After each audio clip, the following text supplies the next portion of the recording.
Hey everybody, welcome back to Appetite for the Outdoors, and I'm Chef Chad McIntyre. Today we're going to be doing a little bit of side dish action out here in the outdoor kitchen. We've got a recipe that comes from the central part of North Carolina, and it's a grilled cabbage. It takes about 4 hours to cook, so we're going to go ahead and get this on the grill right now. First you're going to cut 3 cuts both across the cabbage. So we've got the cabbage set in the full, and as a little helper, we got a little small bowl that everything sit in. So what we're going to do next is we're going to take some butter. We've got about a half a stick of butter cut into some pats. We're going to kind of press it in here. So we're going to go ahead and season it with some salt and pepper. And also a little bit of red chili flake. Then we're going to take about half of a light beer and kind of pour it in. This is going to act as like a braising stock.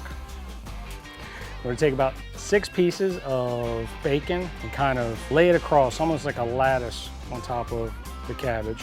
So we've got our Carolina Cooker Kamado Grill preheated up to about 275, 300. We're gonna go ahead and set this in the middle. We've got the heat deflector set on here too to kind of help get a nice even heat. And this needs to cook for about 4 to 4.5 hours. Oh, it smells fantastic. So we're gonna go ahead and carefully take this off. Great side dish right here. Goes with ribs, goes with burgers, goes with anything. And as always, it's great to take wild game in the field, but it's even better to incorporate it into a dish.